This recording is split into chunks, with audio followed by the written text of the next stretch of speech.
audience is perhaps also complete, who knows. There's a few more coming. Welcome as well.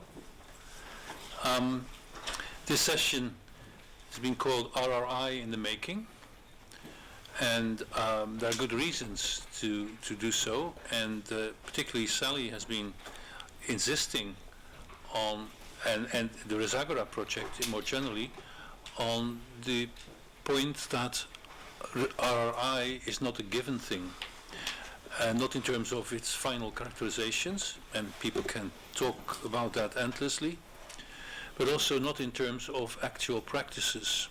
So it's an important challenge to actually find out what RRI in the making is. So case studies are important, but then you have this sort of circularity, which is almost like the hermeneutic circle, that you don't know, if you don't know what RRI is, you don't know where to look for cases of RRI. But then, as with the hermeneutic circle, that is solved in practice by trying out things, learning from them, and then coming back to perhaps your original notion what RRI is or could be. So RRI in the making is both capturing the process that a number of the projects have gone through in actually finding out about RRI. And it's also, that's the second meaning of the term, that it is something that is being actively made by considering certain practices as cases and recognizing them, learning from them, and perhaps following them up in the future by using them as models, how to do it or perhaps how not to do it. So that's my introduction. The panel members will perform more or less in the order that they are mentioned in the program, except that Sally Randles will come first for a number of reasons, and particularly because she works with a sort of overview of what RRI in the making was in the Resagora project. The panel members have 5, sometimes a few minutes more, but not more than 7 minutes. And that implies that with 6 panel members and the inevitable sort of pauses between one and the other, that we'll have something like 40 minutes of presentation. And then we have another more than 40 minutes, 50 minutes formally, if my calculations are correct,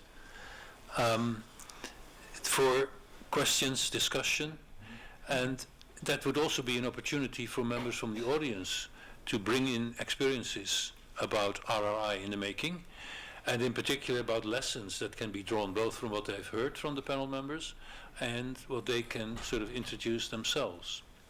So, without further ado, Sally Randles, you can actually introduce yourself in 2 sentences, and then you can go. It's a good start. If it's red, it works. Yeah. Is that working now? So thank you, Arie, for that introduction. So the rationale for this session really was how might we empirically, methodologically investigate something if we don't know what it is that we're investigating. So if we take responsibility, research and innovation as an unstable concept, a concept that's evolving as practitioners try and work it out for themselves, what they think it might be, rather than any given framework that we have to implement, if responsibility is something that's out there with actors, how would we investigate it? How do we know what we're looking for? So we chose on the panel people that had done different kinds of intervention, not just from Resagora, but from Barbara Grimpe as well, to explore what kinds of rationales, methodologies, and importantly, lessons we can draw from that very empirical work. So I'm Sally Randles from Manchester, and this is part of the work from the Resagora project. Oh, this is good. I'm not very technological. This was upside down, which is a good sign. So you kind of do need somewhere to start from, and in creating the idea of de facto responsible innovation, we lent on Arie Rip's work on de facto governance. So that, I think the part that I would highlight from that is the result of interaction of many actors who have their own particular problems, define their goals, follow strategies to achieve them. And it involves conflicting interests and struggle for dominance, and that contestation, conflict and struggles is perhaps something that we've missed a little bit in the conference, at least today, but which we wanted to make sure we investigated in our work. But also that certain patterns emerge, become institutionalized, some become dominant, some don't become dominant. So what is the process through which patterns emerge from the process that we're watching?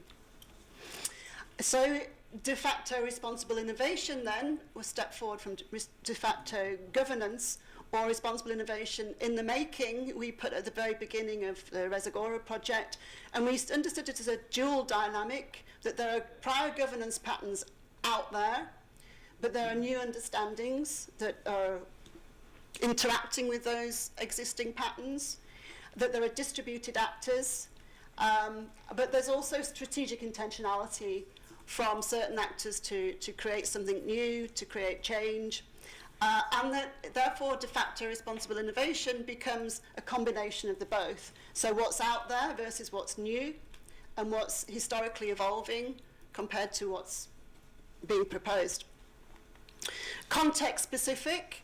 But one of the things about methodologies I think we were keen on is we can say things are context specific, but what kinds of methodologies might we use to try and work out which bits of which context are important when and where?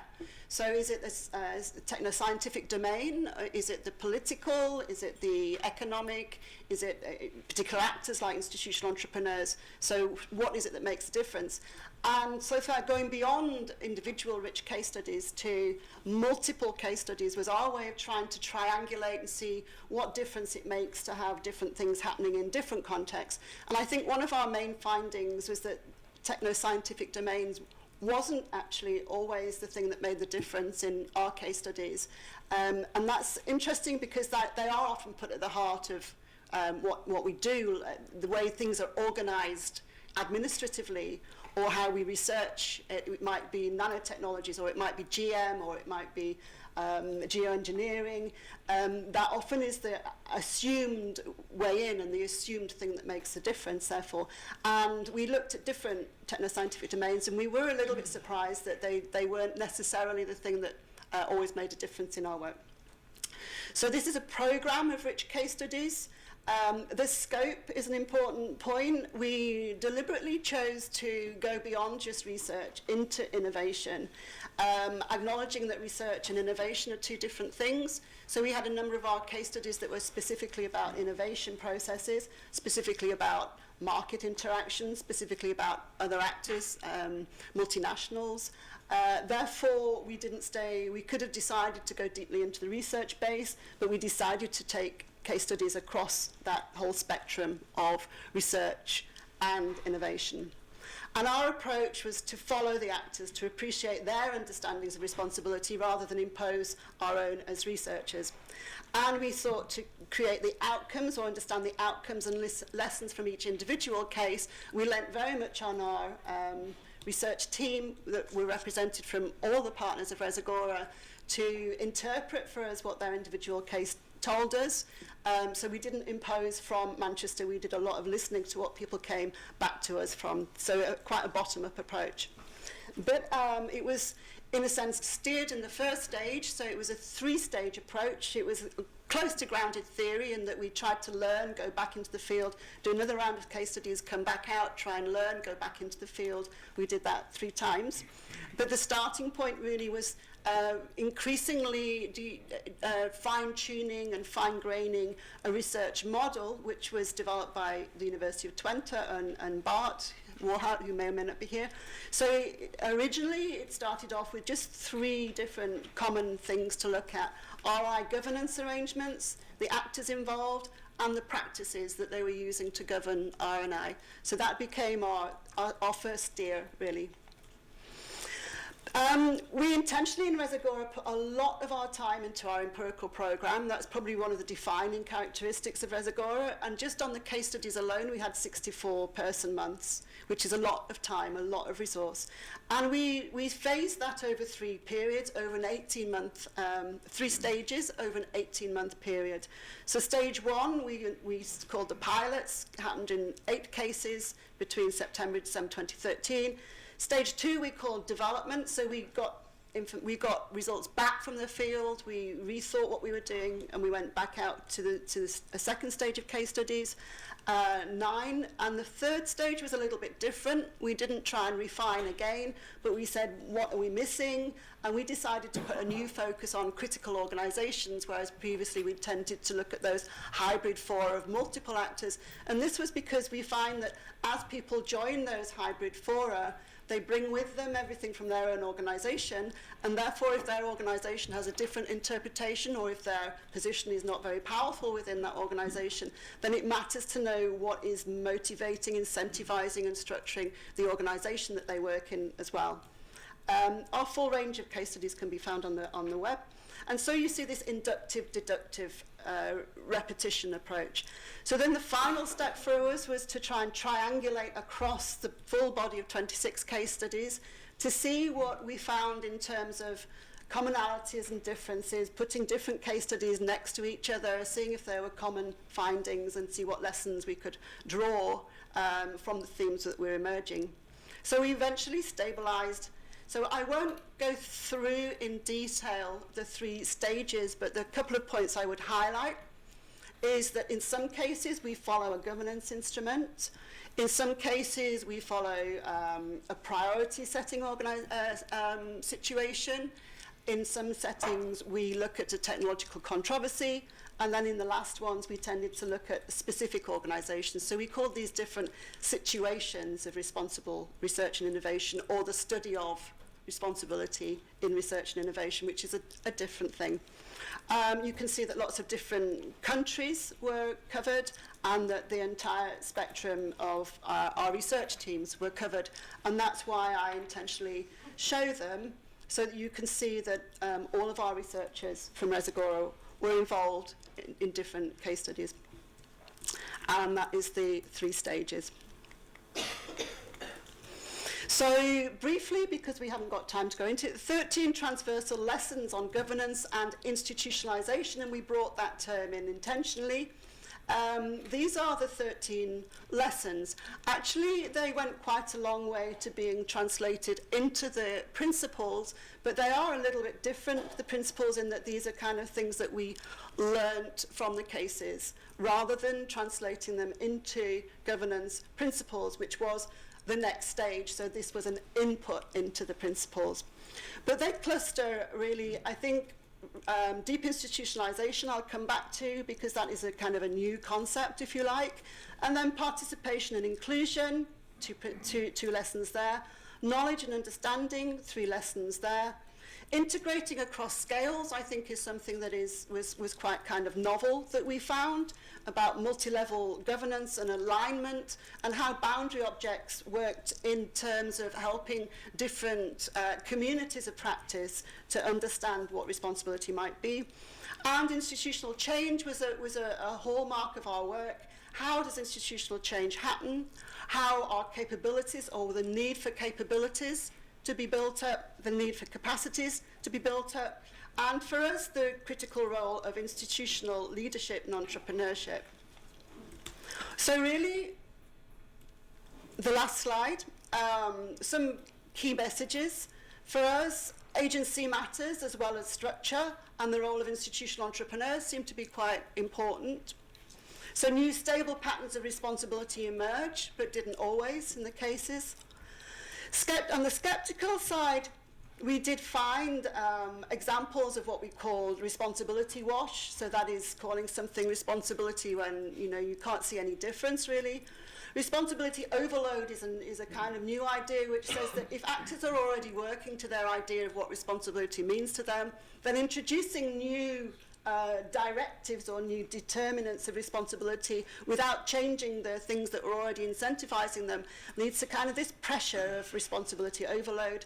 Relabeling speaks for itself, and decoupling is a kind of strategy where you have a new unit within an organization responsible for responsible innovation, but behind that unit, everything still goes on as before. Deep institutionalization, when values of responsibility become embedded into practices and processes, organizational structures and incentives, and you can kind of call that cultural change, but I think that's a little bit of a cop-out. Really, it's about how things become institutionalized against the dominant understandings of responsibility which might already be there. For us, there are dominant understandings of responsibility rather than irresponsibility. For example, scientists, they have their own long-standing understandings of what it is to be responsible, which may differ from the kinds of things we've been discussing, and therefore, what are the tensions between those two narratives, if you like. And stabilization, or the move towards a resilient change or a new normal, is quite different to saying you might just do a one-off experiment or a one-off process. So I think those are the lessons to come out of the case study program. Thanks very much, Sally. There's lots of approach and method and lots of new interesting terms as well. It gives us a feeling that we should read all these case studies, and I've read most of them, so I can testify that they're actually very interesting, and there is a very wide range of cases, which is interesting and also difficult to then come up with lessons, but again, you did have lessons. Okay, we go on to Pierre-Benoit Joly, and he can introduce himself. Okay, thanks, Arie. So I'm Pierre-Benoit Joly. I'm Director de Recherche at the National Institute for Agronomic Research and a member of IFRIS at Université Paris-Est, which was, and I was involved in the Res Agora project. So the piece I will present is research we've done together with Elise Tanquagne and Sally. And the idea was to explore the genealogy and the dynamics of RRI using a systematic approach, which is a scientometrics and discourse analysis approach. So the questions we wanted to address were is it possible to situate the semantic landscape? Actually, well, I have to tell you that I chose not to have slides in order to catch your attention and not to disturb you with words, figures, and so on and so forth, and to be brief. So there are some papers, and I can provide it to you. So the idea is to define the semantic landscape of RRI and to see how RRI is defined in a variety of texts. So the content is somehow different from Sally's one, but it is important in terms of analysis of RRI in the making, because RRI is made through experiences, but also through text writing, text reading, and community building through the circulation of words. So our idea is that for understanding RRI in the making, we need to provide a shared understanding, a shared knowledge of the roots of RRI, and that this can be made thanks to the systematic computation of digital traces. So, well, no interest to enter into the technical details, but I can provide some methodological details if needed. One of the issues with RRI, one of the issues we have to deal with is that although the RRI label was created very recently, and the first occurrence of RRI in text is a paper in conference by Douglas Robinson in 2008, so it's 3 years before it was taken up by the Commission.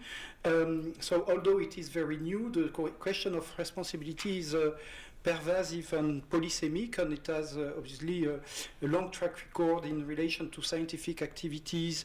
We know that scientific responsibility has been discussed for long, responsible conduct of research, but also in other activities, obviously, for instance, corporate social responsibility. One of the key questions then is how RRI relates to these longer traditions of research responsibility, and how differences it eventually makes.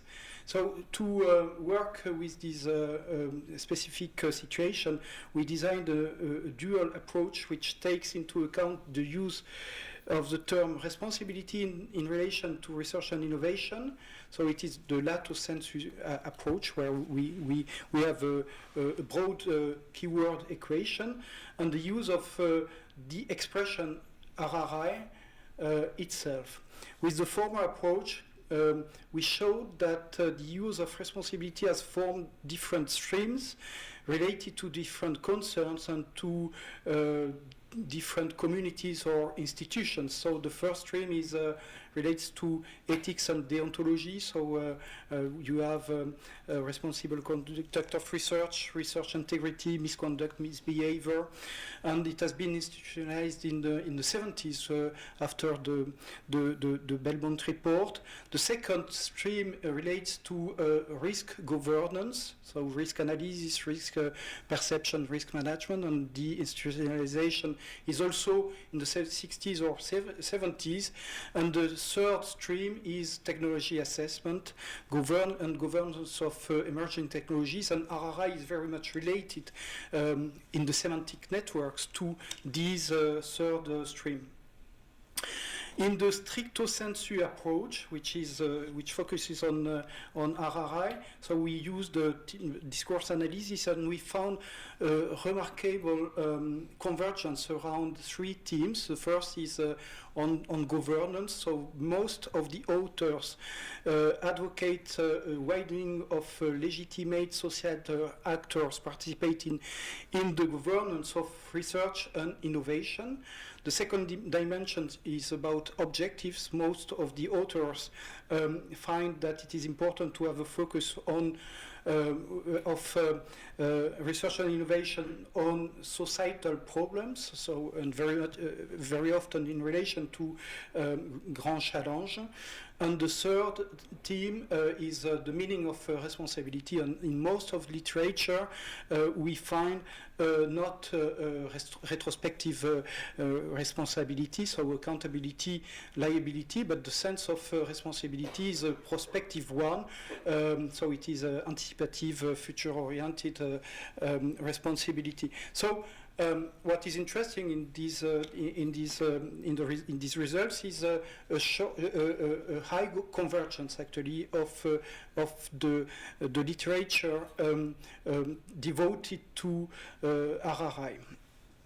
The phenomenon is very much European-centered. Because of the decision of the European Commission, but also some member states to have some institutional action in these, but it is also there are also some important initiatives elsewhere. For instance, in the US with the issue of responsible development of research in the NANO initiative, the stream of anticipatory governance developed at Arizona State University and elsewhere. So I could take some other examples. So we show that we have a fragmented world of responsibility, but when it comes to RRI, there is a lot of convergence, and RRI is much linked to broad governance issues, and perhaps this is the aspect of the novelty, the difference with other streams of responsibility in the field of research and innovation. epistemic communities are very small so far, and they are weak communities of practices. So one of the keys for the evolution of RRI is the embeddedness of RRI in traditional institutions, and we see that there are a lot of links developing with technology assessment, which is the stream very much related to RRI. Well, for instance, the OECD, as mentioned in the previous session, is developing some initiatives in this domain. So some of the major actors make the link between TEA and RRI. We may wonder also about the links with the other streams and institutions developed to ethics and deontology, risk management, or CSR, and this may be also one of the challenges for the institutionalization of RRI. So it's my final word. So thanks for your attention.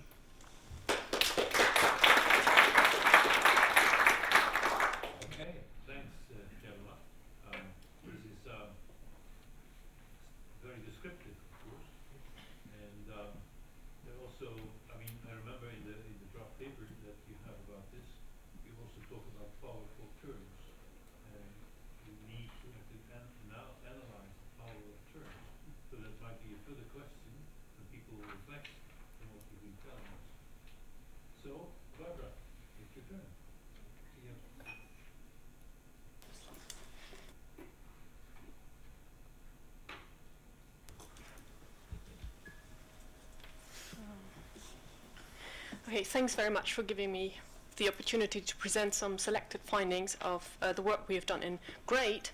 And GREAT actually stands for Governance of Responsible Innovation. And we have combined a number of different methods to understand RRI in the making with regard to information and communication technologies, or ICT. We have studied a certain EU funding scheme called the SIP ICT PSP, and this acronym stands for Competitiveness and Innovation Framework Program, and in particular the Policy Support Program focusing on ICT. Under this EU or EC funding program, more than 200 projects got funded that tackled many so-called societal challenges, such as the protection of the environment or the provision of healthcare by help of new ICT. This large pool of projects comprised more than 2,400 distinct participating organizations, and these very heterogeneous actors, such as universities, small and medium enterprises, government organizations, and non-governmental organizations. These various heterogeneous actors I've symbolized in the slide here with these different colors that you can see in the circle project consortium. Also, the projects, so the projects that you see here symbolized with the gray circle, all around the different dots and arrows and so on in there. So these projects are characterized by cultural complexity. Most projects had to develop and test their envisaged products and services at various local pilot sites distributed all over Europe. Finally, the various arrows that you can see in this diagram symbolize some basic responsibility relationships that characterize a given project. And all these numerous responsibility relationships, which are continuously shaped by the different actors involved, is what we may call RRI in the making. And I shall now explain the methods we used in analyzing this RRI in the making in this particular empirical context. So on the one hand, we followed a qualitative approach that was geared towards ethnography and grounded theory. This included conducting semi-structured interviews, focus groups, and workshops, and an analysis of project and policy documents. This is a bit what Monsieur Joly said, and what we said before, that the semantic dimension is very important in understanding RRI. On the other hand, our colleagues Petra Arweiler, Nigel Gilbert, Andreas Pieker, Benjamin Schrempf, Michel Schipperold and Harold Paredes-Frigolet followed a quantitative approach, and this included a survey among project coordinators as well as the development of a simulation model. And we are still in the process, although we are nearly at the end of the great project, we are still in the process of producing cross-cutting findings from the actual integration of our quantitative and qualitative approaches. And therefore, I will now, in the remainder of my presentation, focus only on the first part that you can see on the slide, which is the selected findings from the qualitative approach. We sought to find out what kind of governance approaches prevail in the projects studied. And our document analysis shows that the ideal of responsible governance is hardly achieved. That is, we hardly found any indications in project documents, such as deliverables, that the project participants followed a radical co-constructionist approach. A radical co-constructionist approach would imply a strong engagement with multiple external stakeholders who would be allowed to fundamentally change the course of the project if that's necessary. Interestingly, this tendency towards a rather modest governance approach that we observed empirically also shows in a similar wording in the policy documents we analyzed at the program level. So we analyzed both project and program documents. This program level, what I mean by this is the original calls or the work programs of the European Commission to which the projects had to respond in the first place. So this striking resemblance in the discourses at project and program level leads to two important points. First, it seems that the work programs of the funder significantly pre-configure the ways in which and the extent to which RRI is realized at the project level. And second, in consequence, we suggest to consider RRI as a multi-level collective undertaking in which the funding institution significantly shapes the room for maneuver of a given project. The interviews confirmed the results from the document analysis, that is, a relative lack of co-construction with external stakeholders at the project level. Importantly, though, the interviews also revealed that project participants need to cope with numerous small everyday responsibilities, and that there is a lot of existing situational responsiveness. Examples for such rather hidden forms of existing responsible behavior that you literally need to dig out sort of in an in-depth empirical analysis are the following two. For instance, participants frequently need to translate their work across different national, technical, and epistemic languages, and also they need to spend a lot of time on ensuring the internal collaboration at the consortium level. And we call these efforts of internal stakeholder engagement, we call this internal stakeholder engagement to emphasize that this is something sort of opposed to or in addition to the often expected external stakeholder engagement, which I think RRI pushes much more at the forefront, the engagement with external stakeholders. And this leads to two important points. First, precocious normative judgments of the actors involved in this situation at the project level need to be avoided. There are all sorts of constraints and existing small forms of responsible behavior that together may very well explain why participants cannot realize a full-fledged RRI governance approach in practice. Second, we therefore need to understand RRI as being embedded in, but importantly also evolving with, a thick social, technical, economic, and political context. These are our conclusions. Understanding RRI properly requires time-consuming, thick descriptions of projects and the contexts that I just referred to. This must include a multi-level analysis of funding institutions and other policy actors' programs and practices.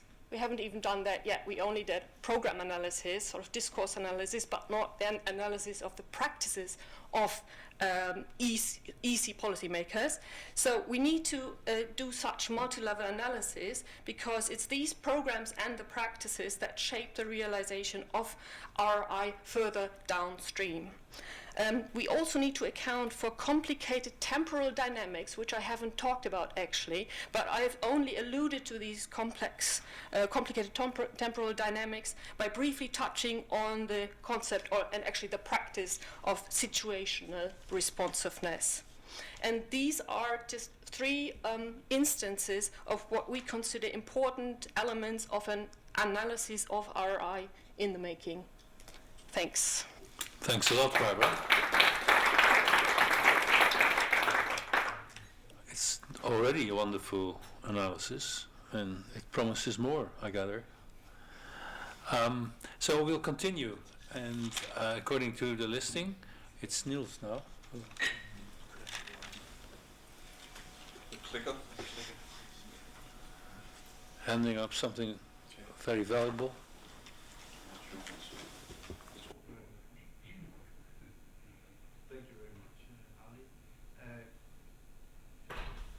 Turn this one on. So I have the pleasure of presenting RRI trends, which is one component of the vast empirical research program of the Reservoir project. Sally already told about the intensive work with case studies, and Pierre-Benoit told us about the bibliometric analysis. Later, Bjørn will be telling about the co-construction workshops, and one fourth component is the RRI trends. And I should say straight away that this is work which has been led by Erik Griesler, who is presenting at one of the other sessions, and which has actually been performed by a network of national correspondents across 16 European countries, some of which are here today, which is very nice. So the objective was to provide a national profile of the state of RRI, or the emerging issues in RRI across 16 European countries, to do it in a way that would enable comparative analysis, that is using a uniform approach to the research, using uniform protocols across the 16 observatories or 16 laboratories, and to be able to present these data and evidence that we collected in a user-friendly and flexible format, and we provided a dedicated RRI Trends web platform for that particular purpose as part of the Reservoir overall dissemination and communication efforts. So we cover 16 countries, 7 countries which are represented in the Reservoir consortium, 1 country that was covered through collaboration with a great consortium, and another 8 that were selected with a view to ensuring ability to capture European heterogeneity, geographical representation, but also perhaps social cultural representation of Europe. So we have 16 countries there marked in yellow on this slide. The approach is as I said, one where we have a national correspondent or a team of correspondents in each of the countries involved. We use a common research strategy and common research procedures in order to be able to provide evidence that can be compared across countries. It's a qualitative study, but it has a quantitative potency in the sense that using a uniform research methodology does also allow us to do sorts of quantifications on this qualitative material which is being collected. It's basically document analysis, but also a set of qualitative interviews in each of the countries. 3 consecutive waves were performed as a way to capture a lot of actors in each of the countries. So we targeted in the first wave the national level, looking specifically at recent national policy documents on research and innovation. But then the main effort in the second wave was on, in alignment with the rest of the Resegora project, was on the meso level, so the levels of organizations. We wanted to look at responsibility in the context of funding research and innovation, but also in the context of performing research and innovation in the public, but also in the private sector, as Sally said early on. So we looked at the most prominent national public research funding agency in each country, an important private research foundation in each country. These were the funding agencies, a selection of 10 universities in each country, and finally 2 selected research-intensive private companies in each of the countries. Finally, in the third wave, which is coming to an end now, we've been looking specifically at civil society organizations, asking some of the same questions using interviews and document analysis. Is the RRI concept being taken up by these organizations? How is responsibility in the making, or RRI in the making, emerging implicitly? Which are the perceived barriers to responsible research and innovation? So overall, this collective effort analyzed several hundred documents. There were more than 200 individual organizations covered, and we did numerous interviews in the overall collective effort. So the main output, because we've collected now a lot of information, is then the RRI Trends database, which is accessible from the Resegora website. It allows users to access all of the background documents. It also allows users to access the national reports from each of the 3 consecutive waves. And finally, it allows what Eric presented in the last session, a selective and flexible approach that allows for selective extraction of data. So if there's a particular interest in one sort of organization, it's possible to extract information only from say, research councils. It might also be possible to look at specific countries and so on. So it's not possible. I cannot do justice to the empirical information in these 7 minutes, but a few main observations is that the terminology of RRI is not a mainstream concept across the European research and innovation actor landscape.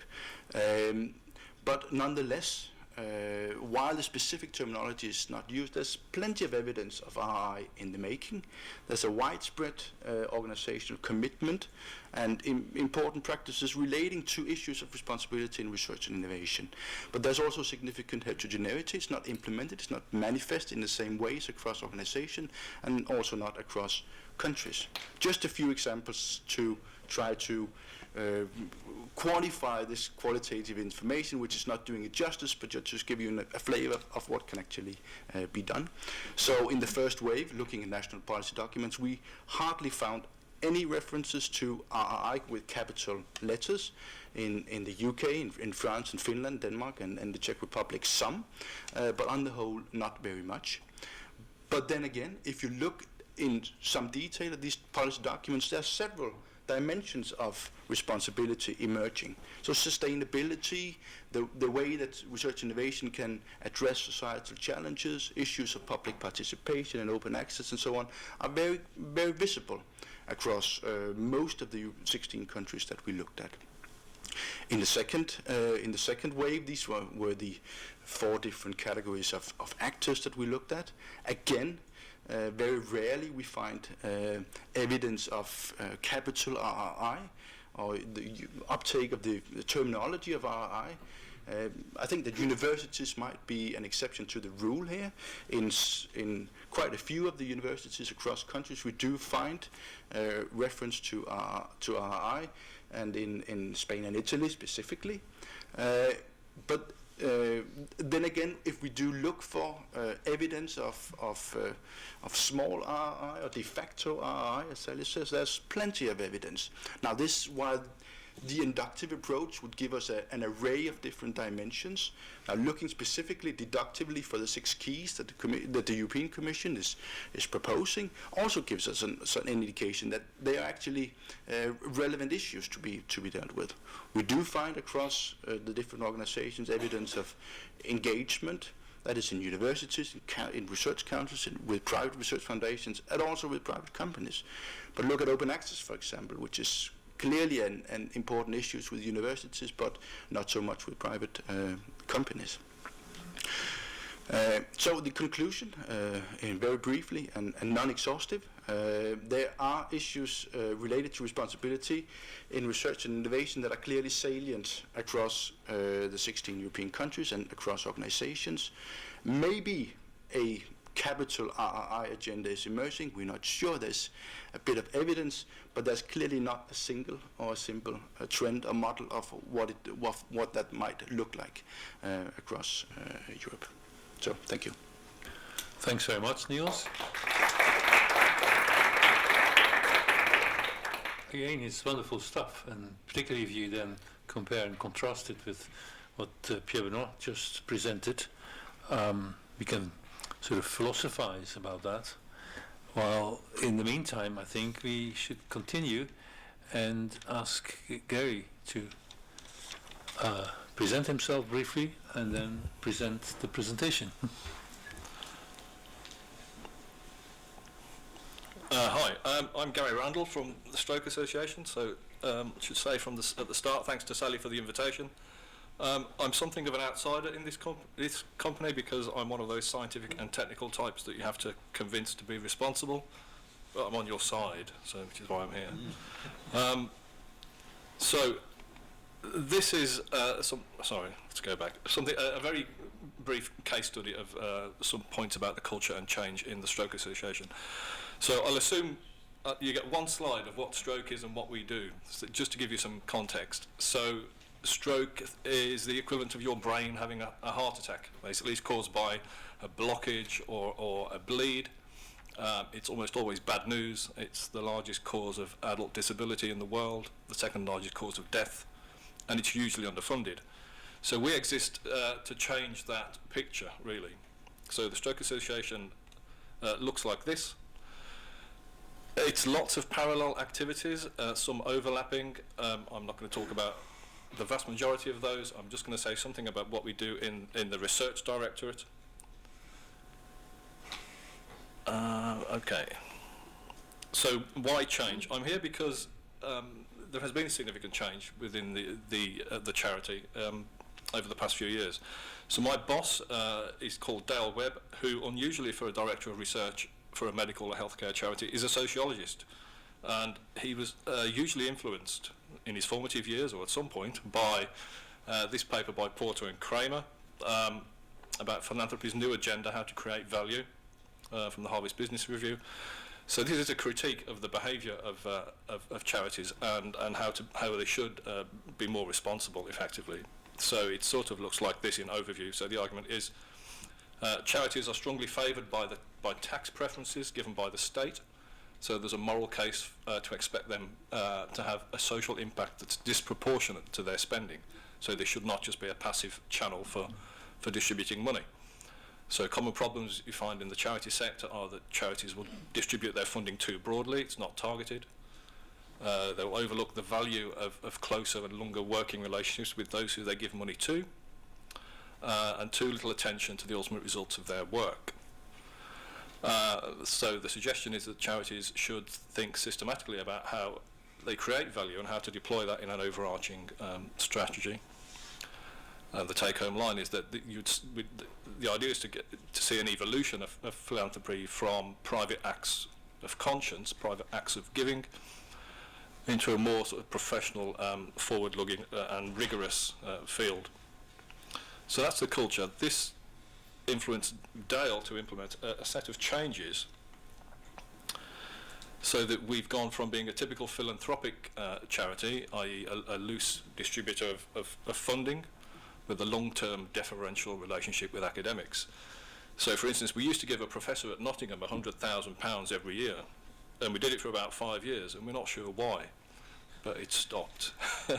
So there's this kind of loose activity that happened historically. The charity, I should say in context, that we're funded, we spend about €5 million a year in the UK funding academic studies on stroke, but we also participate at the European level, so we have a responsibility for good governance of the funding that we do, but we're also a receiver of governance from the Commission.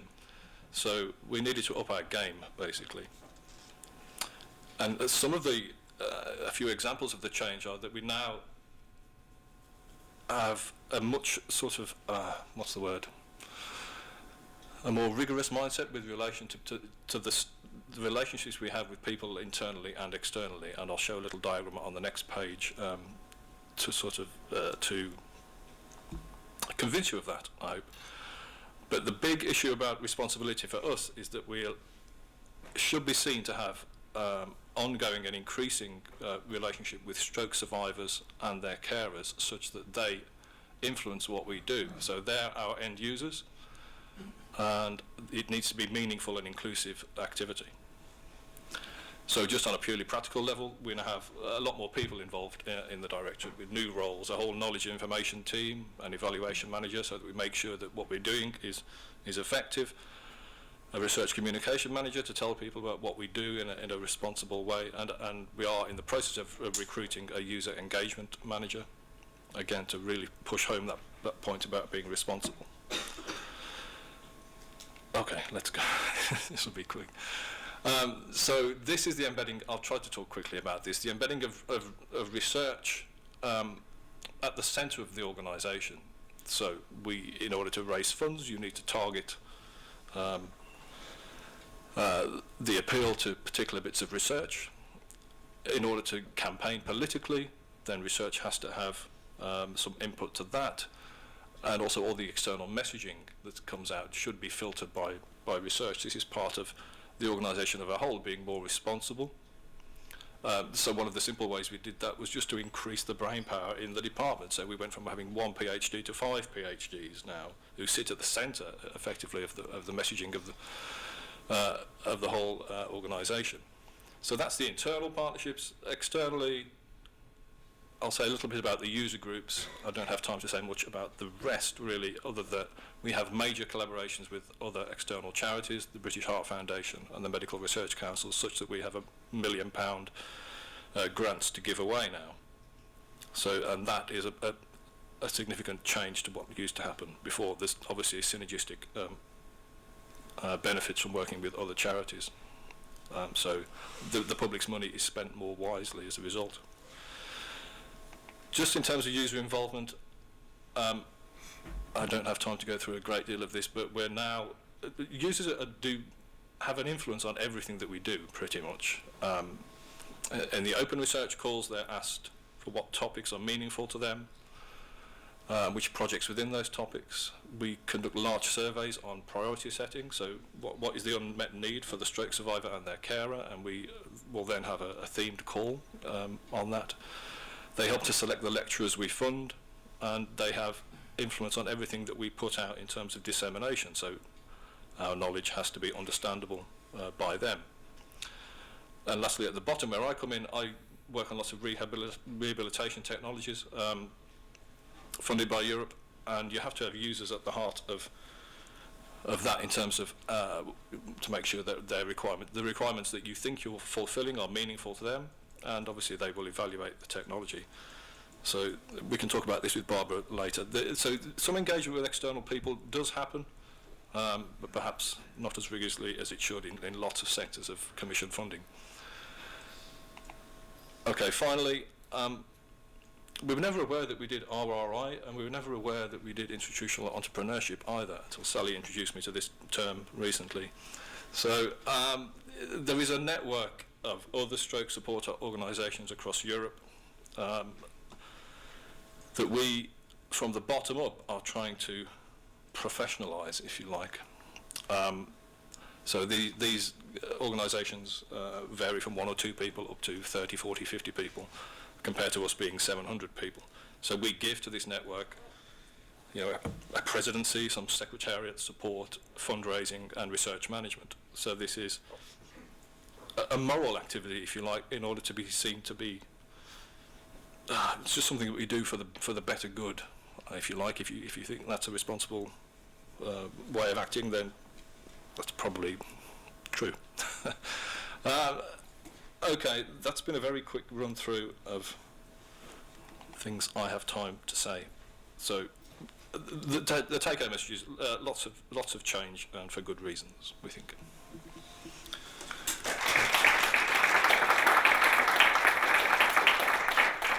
So thanks, Gary. Interesting that you were like Monsieur Jourdan in Molière's play, suddenly discovering he'd been talking prose all his life. Final, let's say last, not final, presentation by Bjørn. Please introduce yourself and then the presentation.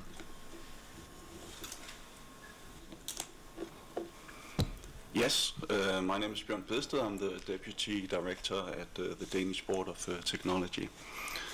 As partner in the Resagora project, one of our tasks have been to lead the development and implementation of 5 workshops to support the development of a governance framework, the Resagora framework, which supports decision makers to govern research and innovation activities towards more conscious responsibility. So we call this framework the Responsibility Navigator. A lot of the empirical work we have heard about from Sally and Niels has fed into this framework. Another feedback process to the construction of the framework has been the co-construction workshops, as we call them. So 80 stakeholders from different fields participated in these workshops. Should change. 80 workshops that were designed to test the usefulness of a preliminary version of the RRI governance framework and to identify ways to improve it. So the consortium wanted the governance framework to provide guidance without normatively steering research and innovation in a certain direction or prescribing certain actions that stakeholders can take in order to proceed more responsibly. So that's a difficult task and balance act in its own right, and also a great challenge when seeking to engage stakeholders with no or little previous knowledge about RRI in a discussion about the framework. So to paraphrase what you said at the beginning, Arie, when you feel that you cannot and do not want to tell people exactly what RRI is, how can you then give them advice about how to govern it? But all in all, I think we managed to construct in the consortium a workshop procedure for discussing what was and still is a somewhat abstract governance framework, but we managed to discuss and improve that with a wide variety of stakeholders working in very diverse fields such as shale gas extraction, GMOs, research funding, and research performance. So the workshop procedure is what we call the co-construction method. It was developed and applied for the co-construction of the RRI governance framework, the Responsibility Navigator, and for the internal use of the consortium. But in the process, it became clear to us that it could also be useful after the end of the project as a method that R&I decision makers can make use of when seeking to identify and implement RRI measures and procedures. The Responsibility Navigator is the RRI governance framework designed by Resagora, and the co-construction method facilitates the practical use of the navigator in collaboration with other stakeholders, for example, for the design of a new research agenda or revising an existing one. So we are in the process of completing an online manual with step-by-step instruction for how to perform and carry out such a workshop. But here comes a short introduction. The first thing to do is to identify the relevant participants, up to 20 or so, and here of course it's important that they come from a diverse background and that they can also challenge the positions and practices of the organization initiating the workshop. The workshop itself is divided into 4 steps. In the first phase, participants are first given a short introduction to the concepts and different understandings of RRI, and then they identify challenges, conflicts and barriers to the practice of RRI according to their own experiences. Then they select the most important ones that they want to address in the rest of the workshop. In the second phase, the responsibility navigator is presented. You have seen it before, I think. So the navigator is a set of 10 principles and requirements for responsibility-related governance organized in 3 clusters. I'm not going to go through it here. But the principles and requirements are briefly explained, and examples drawn from the empirical work in Resagora are given for some or all of them. In the third phase, participants discuss ways in which these principles and requirements can be used to address and overcome the challenges, conflicts and barriers that were identified in the first phase. And the most favored measures and procedures are then selected.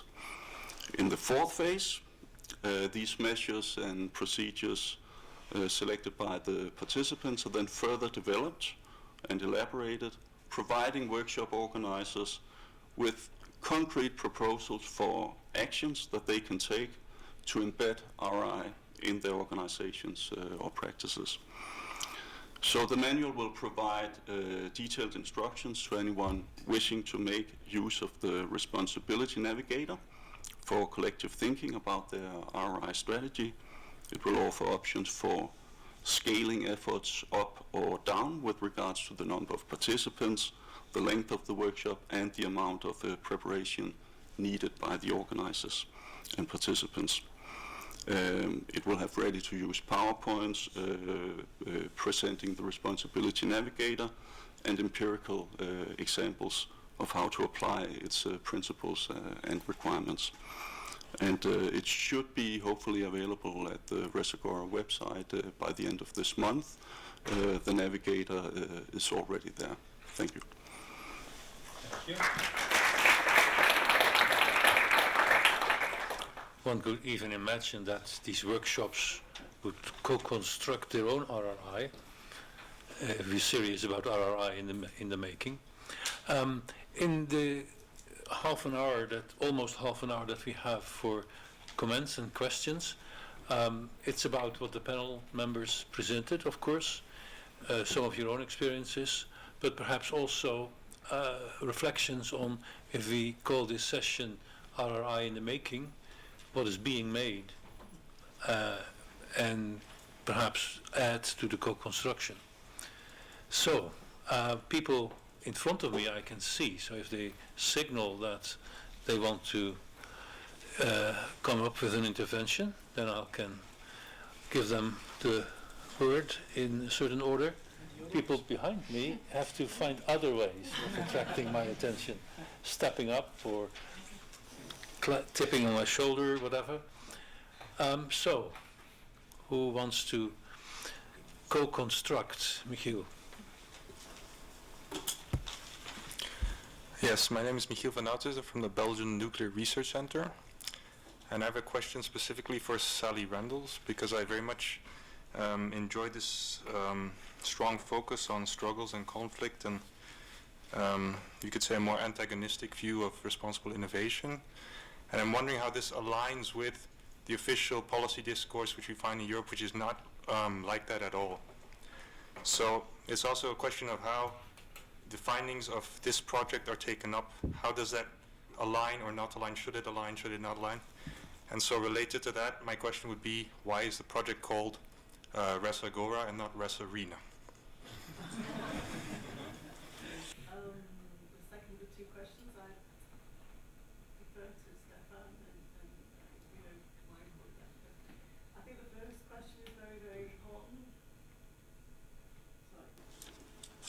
Is that You working? still heard her? Is that okay? So the second question, I'll defer to Stefan. The first one, I think for us, understanding contestation is absolutely fundamental, because many of the issues that responsibility in research and innovation are trying to address are full of tensions about what to be responsible about, normative tensions. Our fracking case in particular was a really important way of showing the characterization of the polemics of the different sides of the fracking debate, and we did that on purpose. But I think the fracking case study also shows that you get different outcomes, first of all with different political economy contexts, and that there are ways of doing things that don't try to smooth out contestation, but there are, and this surprised me, I wasn't expecting it. I thought our finding was going to be there's contestation, you know, that we're not trying to smooth that away. And I mean, we tend to think that attempts to smooth it away are smoothing away a reality. But that there are, the Austrian case showed that different ways of doing things with different kinds of actors led to different outcomes. So you had the same governance instrument in both the UK and Austria. You had the same technology, essentially. You had the same issues. You had the same kinds of opposition, but very different outcomes. And I think that's really important. So that we do show that there are ways of doing things better that lead to fairer, more equitable outcomes, and that there are other kinds of explanations for difference, such as how the media are dealing with a debate, or who is at the final decision-making table, what stance that decision maker, ultimate decision maker, takes. So I think one of my issues with participation is that there are other steps as to how that participation is actually mobilized into the decision making, how it's institutionalized, and that in that fracking case, the fundamental difference was the political system, the political economy in the two countries. So different things do make a difference. So we were trying to get the richness of that. So we are quite different to the Commission's point of view. I'd like to, this is the prerogative of the chairperson, to add to this little bit of discussion about conflicts and struggles and politics, perhaps, that it's not just because the world is full of struggles and conflicts, but it also has to do with responsibility. And I find very instructive the little history of, I think it's called the Round Table on Responsible Soy, which is a consortium of a number of organizations, some big firms in the world of genetically modified soy, but also two NGOs. And they have this consortium which actually can offer certificates to producers of soy as being responsible soy producers, which will then help them. It's not standardizing, but it's part of the whole world of qualifying, standardizing. And so they offer these certificates, which can then be, this sort of check being done. And now a number of other NGOs have not only starting to protest against it as a sort of responsibility wash, to use your term, but also writing to, for example, supermarket chains to not accept this certificate because it was responsibility washing. And my point here is that actually both parties are right to refer to responsible. So responsible is actually a term which allows conflicts to come up because it's filled in differently. And that might be another interesting case, I think, for your lists of cases. This is adding to the discussion, but I'm looking around whether there are other people who want to contribute about this or other topics. You have to say something about Res Arena.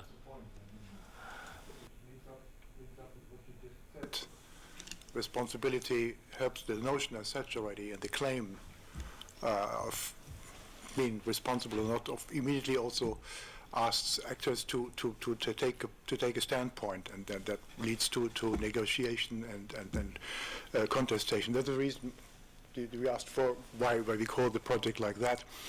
You can call it Raise Agora, Raise Arena, Raise Space, Raise Forum. I don't know, but there are many notions. The point is that we had in mind that there is, with respect to responsibility and related claims, contestation, deliberation, negotiation. I wanted to capture this situation where this can happen and understand to which degree one can help with certain orientations to make that negotiation fluid and creative and productive. That was the idea. Whether in the end to call it that way or that way is another issue. I mean, arena is a notion that's very much captured by political scientists, for instance, and that was, we didn't want to embark on that 100%. That's one reason. There's no final answer to that question. But the key thing is that the space in the middle where negotiation, deliberation, and contestation can take place in an organized manner, that was central here.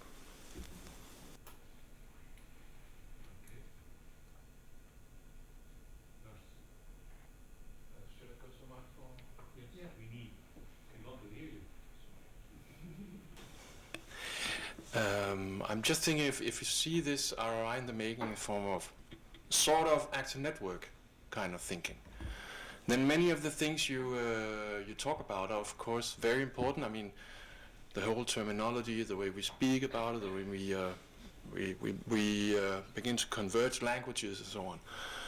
But then, and my question was triggered by your answer, by your question, because if we see the Commission's approach to this, the keys, for example, these keys to me are not only keys, they're also an attempt to gather people around this actor network.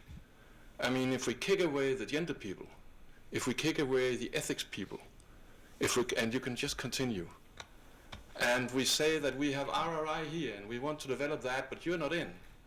And by using the keys, you signal the opposite. So in a way, you're gathering the actor network with these people. Isn't it relevant to think of them like that? A way of kind of getting the sheep into the fold and better being in, pissing out than out pissing in, or these kind of thinking in a more. I mean, we're trying to make a network, a group, development, and get momentum, isn't it? Can't it be seen like that? That's my question. Pierre-Benoit? Well, it reminds me some discussions a few years before, long ago, perhaps Lars. Yes, actually, it is one of the insights we had when dealing with these scientometric analysis, which is precisely dealing with networks of words in relation to networks of people, so semantic networks in relation to social networks. And I fully follow the point on the keys and the way you can make some relations with the mobilization of the words. The point is that perhaps they are the communities and then the process of institutionalization. And I guess that it is important and it is not really catched into the actor network theory. So you have to look at how discourse creates some communities, and communities is not just a network, it's also some competencies, and we discussed that before, but also the institutionalization process, which makes that something becomes natural. It's evident to do this like this, and it is about norms and so on.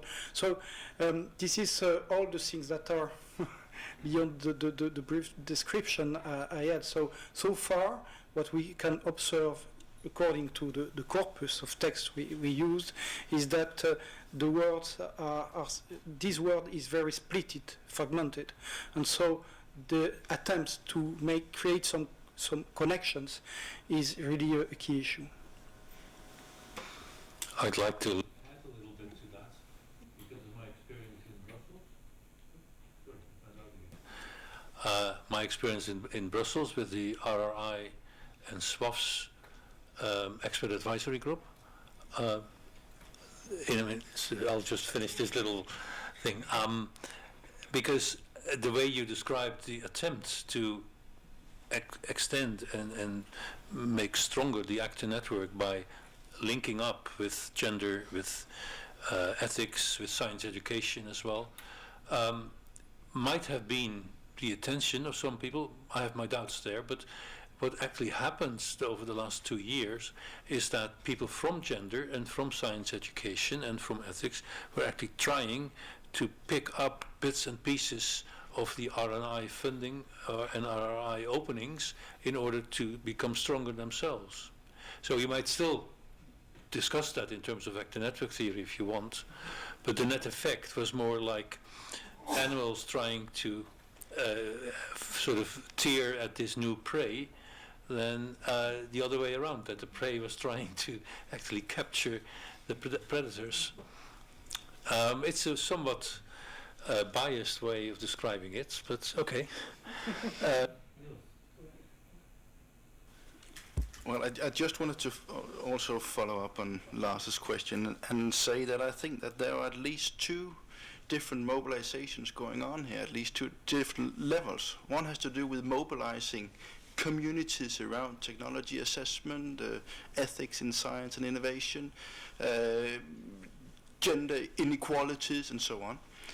And I think, I don't know if RRI will have the strength of, as a specific terminology and or concept, I'm actually not too optimistic about RRI having the strength to do that, to mobilize something collective and more inclusive in terms of what I would call the narrow circles of people professionally involved in this. I think it's much more important on a different level, mobilization. The fact that inclusion as one of the main pillars, whether it's the keys or whether it's the way that we've been talking about public engagement with science and technologies for decades, still is a huge challenge. And that major parts, the clear majority of Europeans are not at all interested in being engaged, and that our ambitions on their behalves are probably often too high.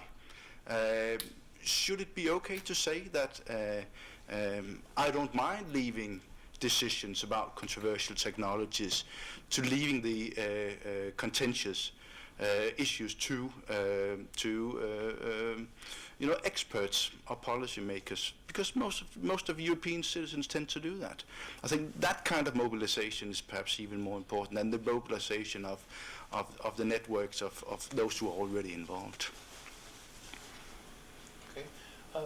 Before I give you the word, Barbara wanted to intervene briefly. Yes, just about the network notion, just adding to what you've said before, Arie. I think there's a bit of a risk with notions such as network as an actor network theory, or also with the notion of community, which we had in another session as a sort of counter idea, community building as a counter idea to competitiveness and competitive markets.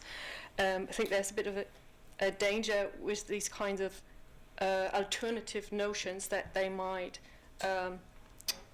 lure us into a romanticization of alternative worlds. So there's a risk of romanticization when we use these terms, because, for instance, what I found, and somebody might say might disagree, but what I found with actor network theory, for instance, is that it's not clear what the boundaries of networks are and who in reality actually also is in a position to decide who is part of the network or not.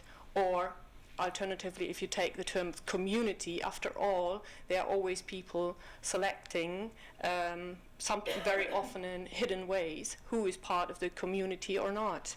So I think we can't really escape.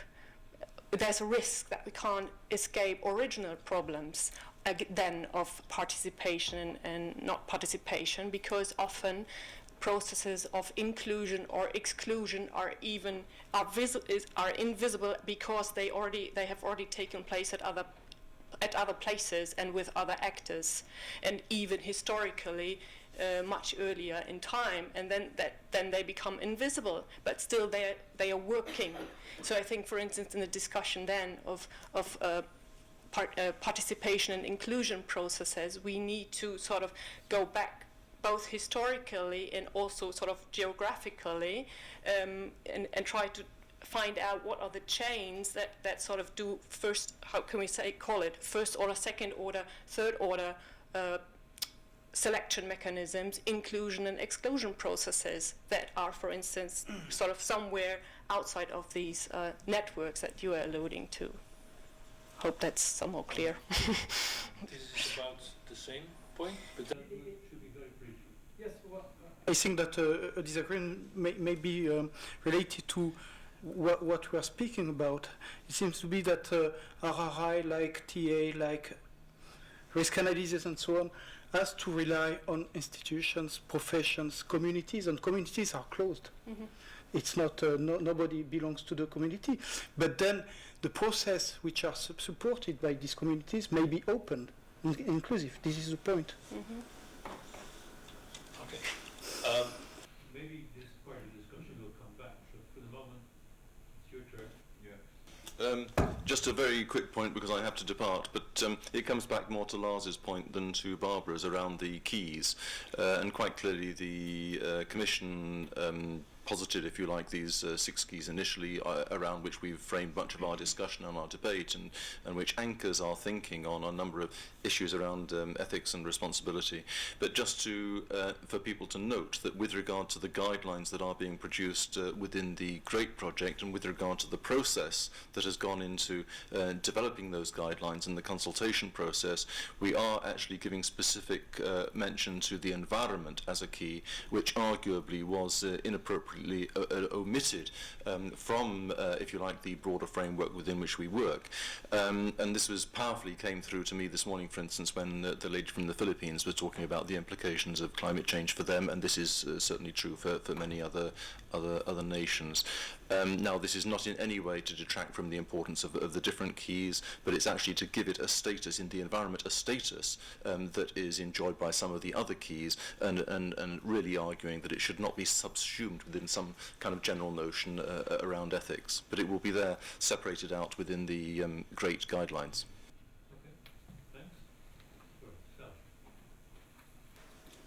So just to follow up on that point, I think it's worth knowing the history that the Scientometrics points out, that the 6 keys are in the literature in 2002 in the Science and Society and FP6 and FP7 programs. And so why those 6 keys, which keys and why those keys, is fundamental to understanding, I think, the Commission's strategy of maintaining and sustaining the Science and Society program against attack from elsewhere, because exactly those 6 keys, in almost exactly the same words, were found by Elise in an expert's paper in 2002.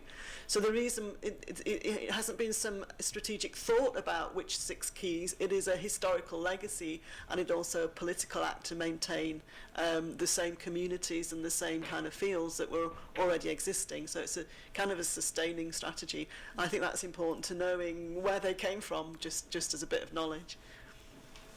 Okay.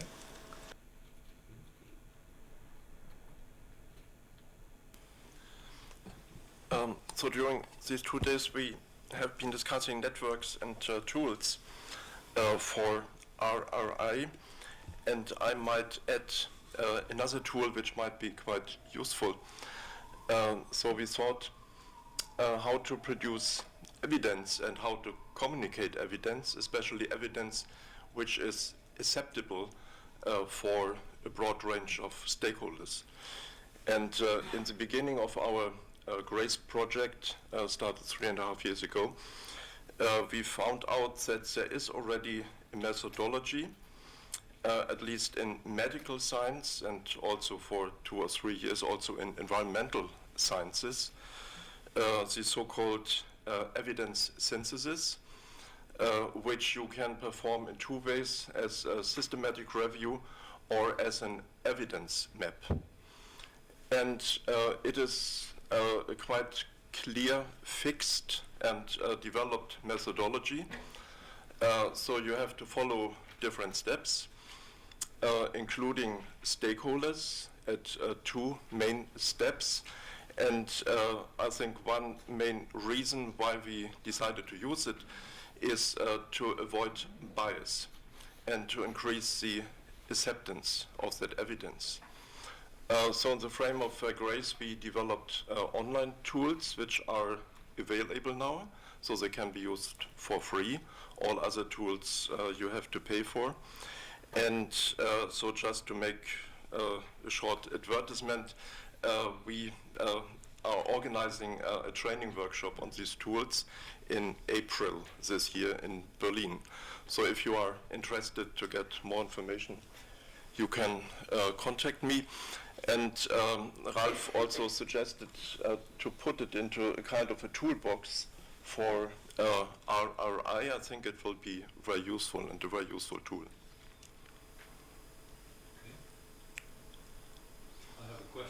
I have myself a question for Niels in particular, but it's a general question. If you take both the findings of the bibliometric analysis and the findings of the country studies, there are sort of different trends there, which in my interpretation of what's happening in the bibliometric studies, you can see fragmentation. That was what Pierre-Benoit repeated again. But you see quite strong convergence in the dedicated scholarly literature around RRI in the strict sense.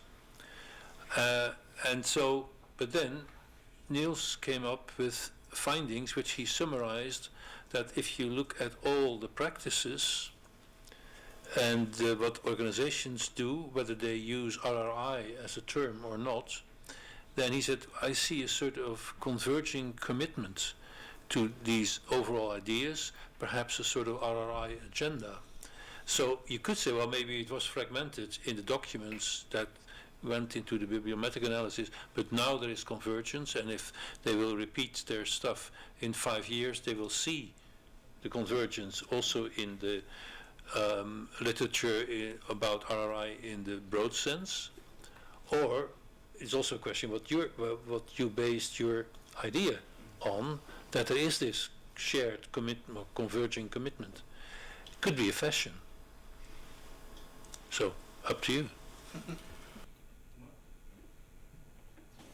I think that's a really, really interesting question, and something that I also thought about while you were giving the talk now. I think that it would be pushing it to say that there's a converging agenda across all organizations that we've been exploring. I was quoting you. I said there was a clear commitment throughout the organizations to issues of responsibility in research and innovation, but not, and explicitly not, to RRI, the terminology in the strict sense. So actually I think that there's more of an overlap between the findings than would appear from your question just now. There is maybe, I think we also said that, there's maybe an emerging agenda around capital RRI, at least in the sense that it seems to appear in some of the organizations, also in the strict sense, as Pierre-Benoit would call it, that the terminology is actually applied. But whether that, because even though we call it trends, we don't have a time perspective. So we're not able to say about the trends. Trends always has to do with comparisons. That's the only way we can say something about trends. But these are horizontal comparisons between different kinds of organizations, different countries, not over time comparisons. So it's very difficult to say whether there is a clear image of a new agenda which is building. But we find that the notion is being used in some, but only few of the organizations that we've looked at, but that issues of responsibility are clearly there, not in the strict RRI sense, but in the broader de facto RRI sense. Yeah, I'm willing to go along. It's not my task to go along or not, but one thing that I find interesting, I've been looking at fashions in science and innovation policy, including RRI, but also others like Open Innovation and Big Science at the time, and a number of others. And what struck me when looking at them is something that might actually work out for RRI as well, that you could use the original notion of issue attention cycle of Downs in the 70s, which is now used in media studies in a very superficial way. But actually it was about how issues can come up, get lots of attention, and then there is sort of articulation, sort of practicing, disappointment to some extent, but also residues. And then the fashion disappears, but the new practices can still be there as residues. So that could be a sort of partial resolution of what you have been finding now. At least just one very quick remark. At least I see an importance in recognizing that there's a difference between policies as they are being implemented and carried out at the level of European institutions and at the level of European member states. Clearly there's a big difference there. So one expectation would be that the RRI agenda would roll into member states over the next year, so we don't know, we don't find clear evidence, but only some tentative signals. But it may even disappear from the level of European institutions while it's being rolled into European member states. So it's also a multi-level perspective that we would need to have on policy development in this regard. So maybe another 5 years. Maybe in another 5 years, I was talking about it already, we will have a session on RRI in the unmaking. For the moment, we have been talking about RRI in the making, and we have to end the discussion here because we have a break of only 15 minutes, shorter than the others, so you need to use it well. And then we have the final session with some concluding remarks, I suppose. Okay.